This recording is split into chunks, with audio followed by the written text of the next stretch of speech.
So, Mark, question for you. Do you remember AOL hometown pages? Yeah, I do. I do.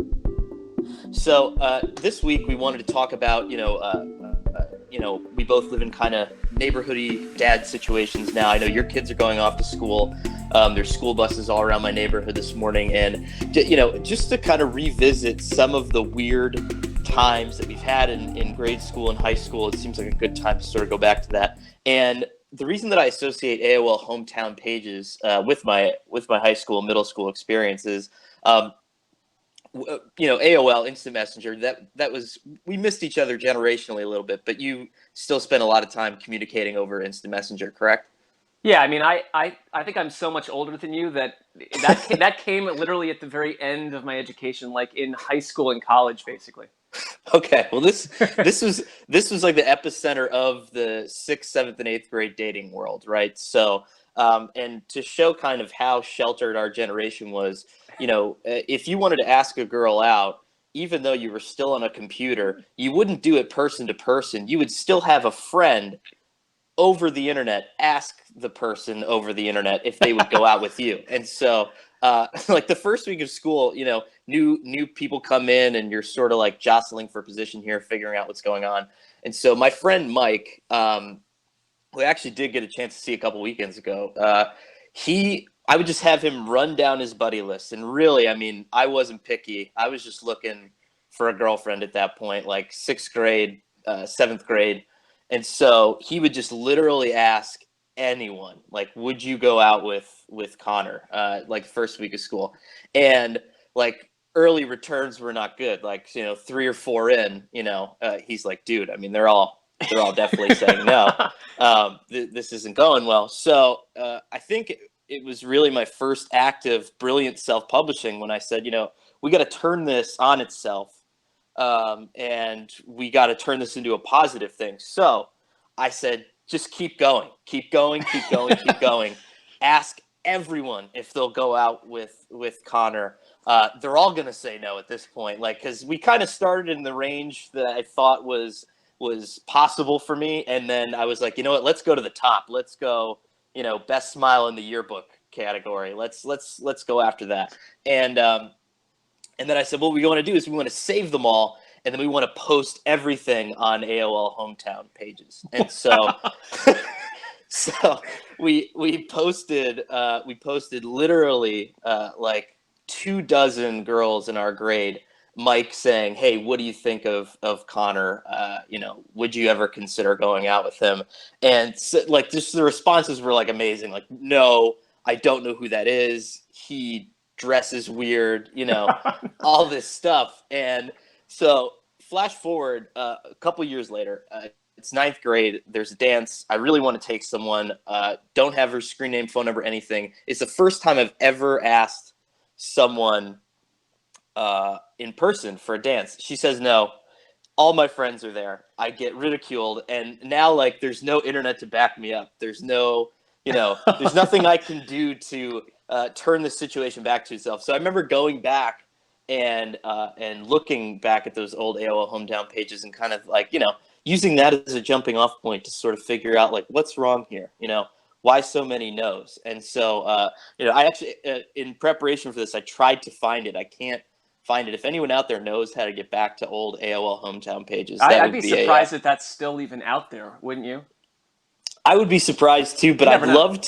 I'd love to see. I think it'd be something fun to show my wife, like, like back then this was sort of my strategy, and you married someone that was literally 0 for his first 38 or 39 attempts at getting a date in the internet age, where literally, I mean, someone could say yes online and then just ignore you all week, which is, something that maybe would have been nicer for them to do. But maybe not the most exciting story, but at least the weirdest thing that I associate with high school, because or grade school or going back to school, because it's like one of those things that right when you step through the door, there's that hierarchy, there's all this stuff going on, there's all these pressures to, get a girlfriend, to get involved, to play sports and all that stuff. And, I'll never forget that. And I think that, because of AOL hometown pages, I actually ended up kind of at least getting a boost socially because everyone was like, he didn't want to date any of those girls. He's just crazy and he makes fun stuff online. And so I think that was,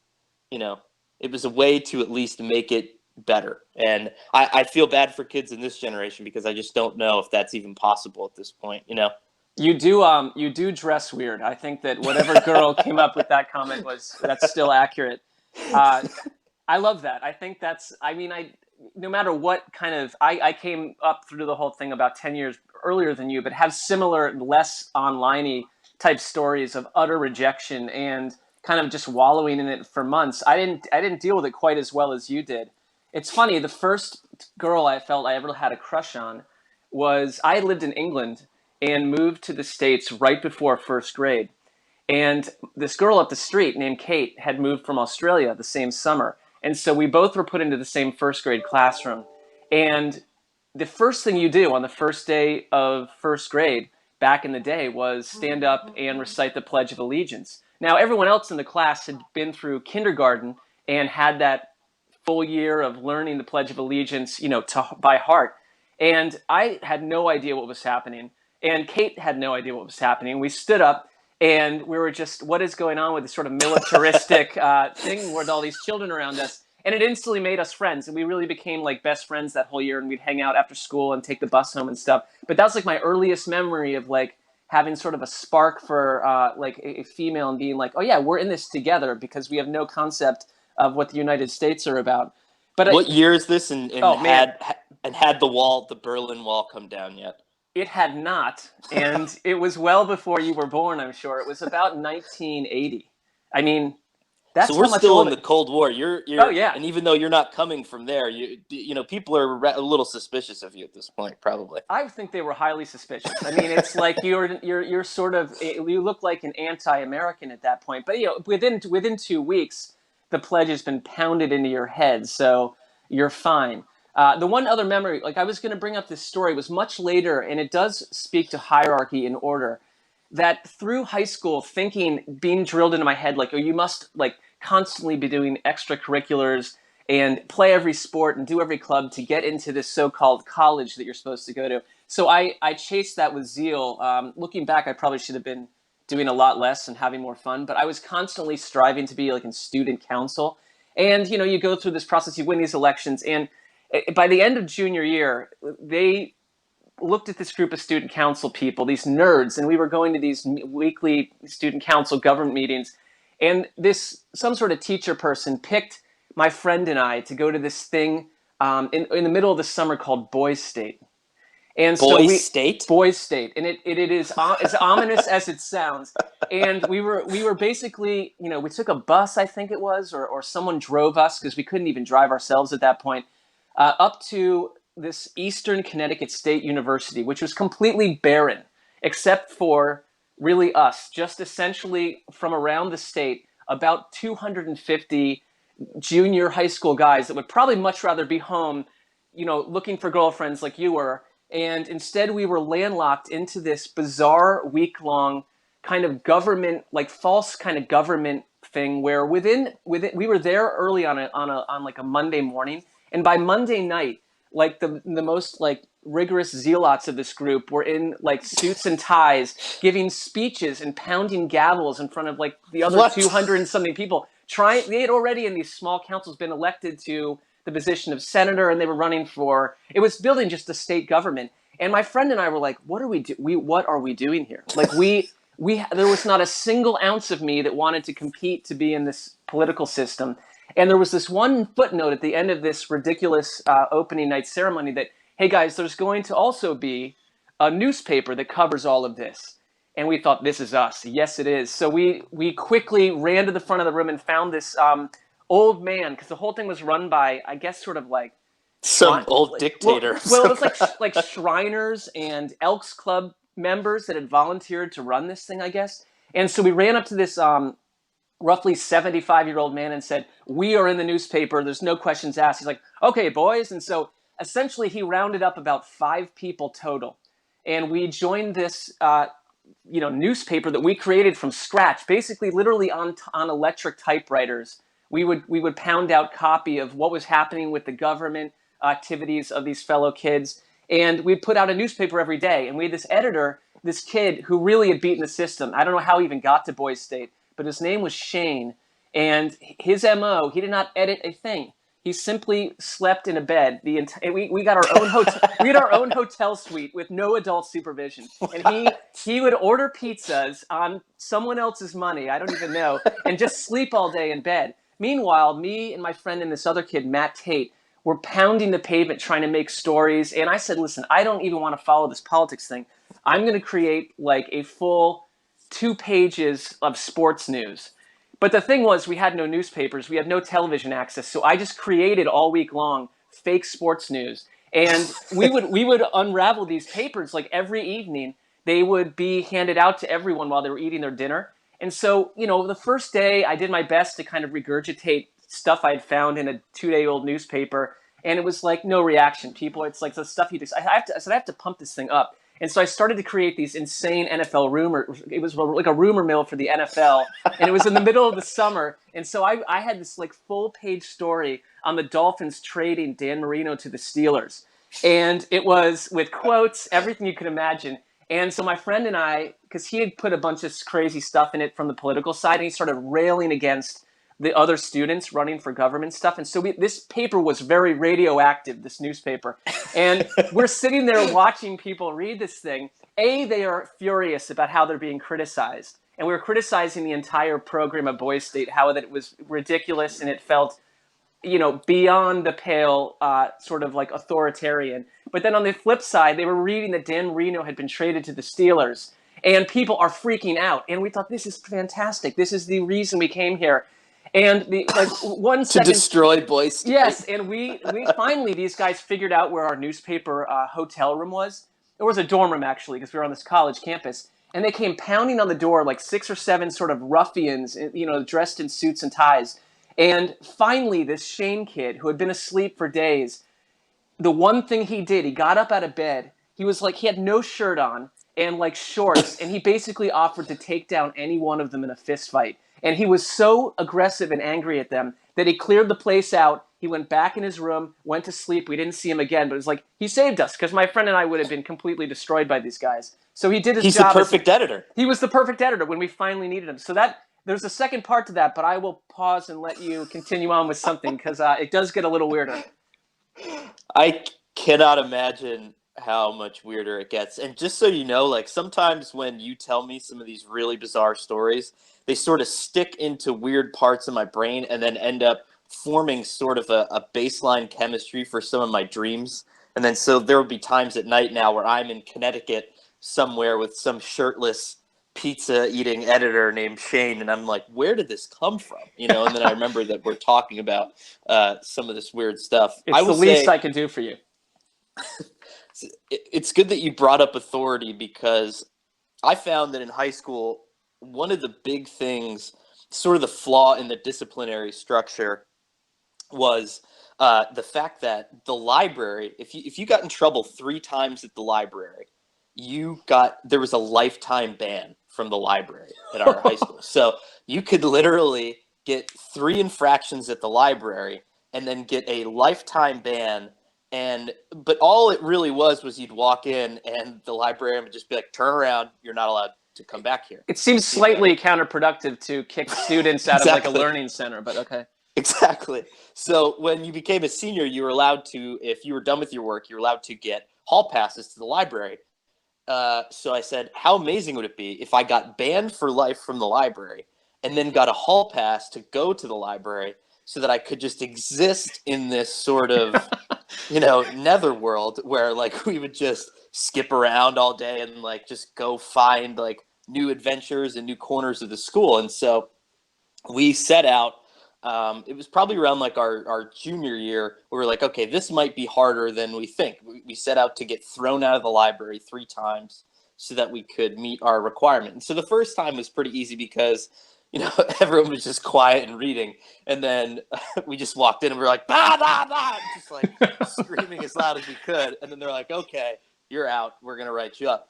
And then the second time we had like kind of set off sort of a bunch of I don't know what you guys would call them, but we called them stink bombs. They were like little glass vials of liquid that just smelled like the deepest concentrated fart. Um, and then you broke them, and then when you broke it, just the smell, like one would just completely destroy a classroom, and so we would do like nine, and then this place would be under this like fart fog of unbelievableness. So the second time, again, it was like, okay, you're definitely out of here, whatever. So the third time we were like, we really have to, because back then we used to get detention slips, and it was sort of like a point of pride because they would write very accurately what you did. Love it. And then highlight it. So it would be this very descriptive thing.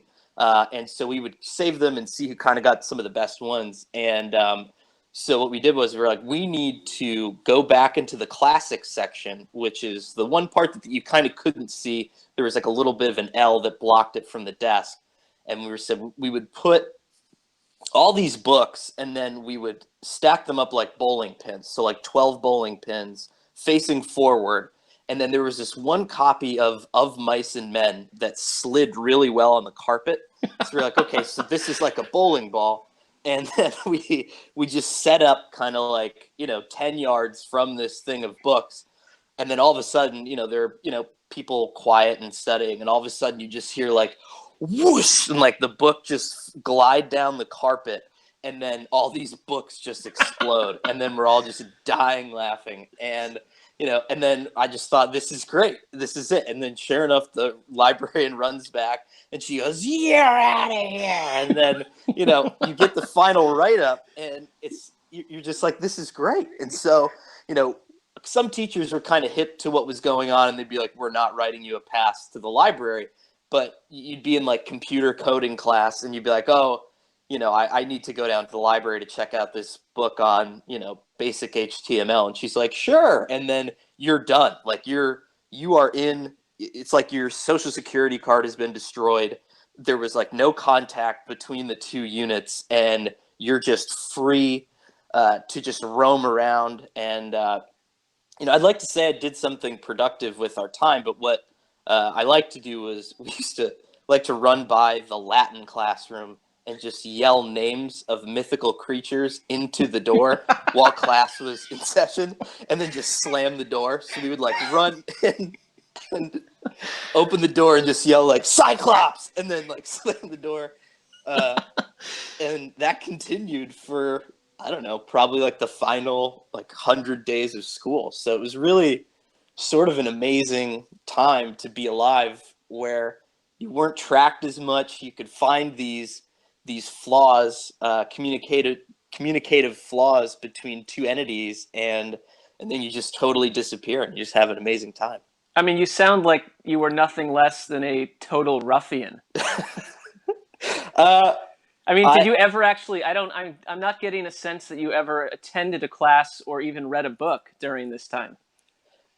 I rarely read books, to the point where my mom is a teacher, and so she would also read the books that I was supposed to be reading, unbeknownst to me. And so it'd be like what happened at the end of Glass Menagerie, and I was like, "Oh, everyone dies," and I made up this like crazy ending, and she's like, "No, they don't. You need to really start working on some of this stuff." Like when my parents quizzed me, because when we got Catcher in the Rye, I thought that was kind of going to be a cool moment for them, because that's sort of a seminal book in their childhood growing up. And so my dad, I think, had asked me once, he's like, "Why do they call it Catcher in the Rye?" And then I made up this whole thing about like baseball, and like, like, oh, like he wants to be like a baseball player. And they're just looking at me like, "You're a complete dumbass." You haven't read a page of this. Of the most important growing up book that we were allowed to read at that point. So I don't know if that will hold a candle to the end of your wild newspaper wars story, but that was sort of my one way to sort of combat power relatively safely in high school. I love it. It's total uprising. One quick thing that we did in high school, every class would have a back then, I don't even know what it is now, but it was legit like a rotary phone. And we would go and this was in senior year. Each of these phones you could unscrew the bottom out of, and it had this little metal mouthpiece speaker that would come right out. It would plop right out. It was a little tiny disc, and if you took it out and screwed the bottom of the phone back on, then the person couldn't hear they could hear the person the calling, but then they would respond and the person calling couldn't hear them. So about a group of 5 or 6 of us, quietly over the course of a week, removed every single lower mouthpiece from phones all over the building. And the phones wouldn't ring that often, so it took a while for this to take effect. But I'll never forget sitting in class and the phone rings and it was an important announcement, and someone from the principal's office was calling up to this classroom, and our teacher, very, very orderly, trying to respond, yes, of course I'll send Andrew down right now. And then the person on the other side is like, hello, is anyone there? She's like, yes, I'm right here. Of course I'll send Andrew down. And the person on the other side getting more and more concerned to the point where they had to come up to the classroom to deal with the teacher who, was unable to complete this phone call. All over the building, these mouthpieces were suddenly gone over the course of a week, and the entire school was crippled. They could not communicate at all, to the point where, I think it also cost a lot of money to fix. So that was a messy situation. But the one thing that happened at the end of this Boys State thing, the very last night, there was this massive sort of rally, because all the elections had been done, but it was a disturbing rally, like where it was essentially all these super power-centered youth, these kids that were about to become seniors in high schools and probably now are terrible people, I don't even know. But they were very into themselves and shouting and in this thing. And we basically said, we're done. We filed our last stories. And all week long, this old man that had been visiting once in a while, this guy that had kind of started this paper for us, he told us that there was this one building. He said, do not go up to the 3rd floor of this building, because we had asked him, because we had looked up and it was this really old building on this campus, and we had seen this weird green light coming from the 3rd floor, and we were just asking around what's up there, and he's like, no, he's like, just don't go up there. He said that's a part of the building that's been shut down for decades. There's something that happened there. He's like, he's like, boys, just continue on with your job. And so we said, oh, of course, sir. Yes, we will. We're definitely got to go find out what's going on that 3rd floor. And so while this crazy rally is happening, my friend and this other kid, Matt Tate, we walked into this building and there was no one in there. And we walked up the 1st floor stairs and we walked up the 2nd. And as we're getting to the 3rd floor, we could see on this shut down, gigantic wooden double door that there was this green light coming from underneath it. Oh, no. But there's no one's been up there for decades, but it's clearly a source of light coming from within the room. And I have never had this feeling this strongly ever again in my life. I was ahead of them, and they were right behind me, and I tried to walk up to the final step, and my body froze. I could not move. Literally felt total terror and panic. And I turned around, and so did they. All 3 of us could not move. And at some point, it released, and we just ran in the other direction. And we ran outside, and we felt like all of it lifted off of us outside. But we looked up in the window, and it was bright green glowing. It was a bright green glow. It was incredible. What? I don't know what it was to this day. And even my friend to this day, we will ask ourselves, what the hell was that? What was it? And I honestly, it's not just that there was the light, but it completely paralyzed our bodies. Each of us, and we all explained to each other that we had the same sensation. So it capped off this totally strange week. The next morning, my friend's dad came and picked us up. And I remember on the way home, I was like, I'm going to because they gave us a paper, like they would back then, pre-internet. It was a mailing list for every single person that had gone, because what great friendships we had built, right? No, not at all. But I was like, I'm going to write some of these, some of the A-list jerks from this week. I'm going to write them anonymous letters and terrorize them all year. And my friend's dad was like, absolutely not. That's not the right way to respond to that. And he was right. I did not go on it. We forgot about all these people and moved on to senior year of high school. But I'll never forget the last night or just the weirdness of that week, because I've never seen anything like it. And I don't know why they sent us. And at the end, they were like, so when we went back to high school, what did you learn from it? And I don't even know what our response was because it was too strange to explain what we had experienced. You could have broken, as journalists for Boy State, the biggest story maybe in the history of the government, like alien testing or, right. What was going on there? Yeah. That's I'll never know.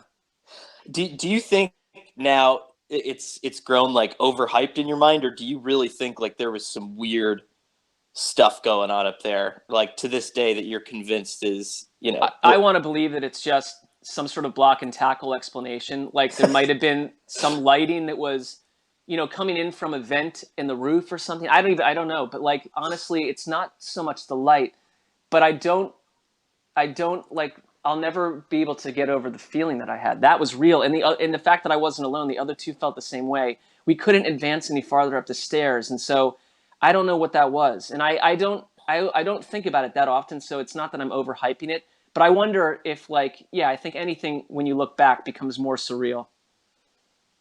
Well, first, what we'll do is I want to put out a call. Thank you, by the way, to everyone. We've had like hundreds of people say, when will the next episode come? Right. I'm so excited that we've been able to find some time to do it.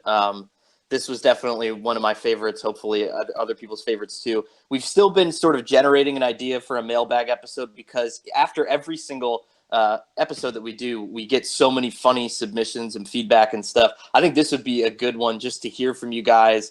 Either record it on bumpers and send it to us, or find us on Twitter at Heat and Light Pod, where we've been reading. Trust me, we've been reading everything you guys have been sending us. It's been totally cool. But yeah, I mean, the other thing is, I mean, I'm going to pitch at some point a live episode from, what is it, Eastern Connecticut State University? Yeah, I mean, I'm assuming it still exists. I mean, it's you got to go back to that building. I think we need to. Would you recognize it if we put you on campus? Would you be able to find your way back to the building? Yeah, and I think we could get potentially our employer to fund this. I'm sure they'd be very excited about this plan. We're going to be gone for 3 weeks. Right in the middle of the season. We're also going to need some high sensitivity alien, recording software. Sure, no problem. Well, yeah, I mean, I think that it's sort of a triumphant return. Just like the kids are coming back to school, we're getting back to regular podcasting. So if you have any suggestions for ideas, let us know via Twitter, or, like I said, download bumpers. You can record your own stuff and send it to us, which we could also use in the show. So that would be totally awesome. And yeah, I mean, I think that's about it. What do you think, Mark? Yeah, I'm glad we're back. I mean, we had a rough and tumble August with, just the start of the season, but I see this being a weekly thing from here on out until the end. That's right. Well, until then, I'm sure you and I will communicate via the internet. I won't ask you out or have anybody else ask you out. Thank you. Until then, I will speak to you next week. All right, my friend. Farewell.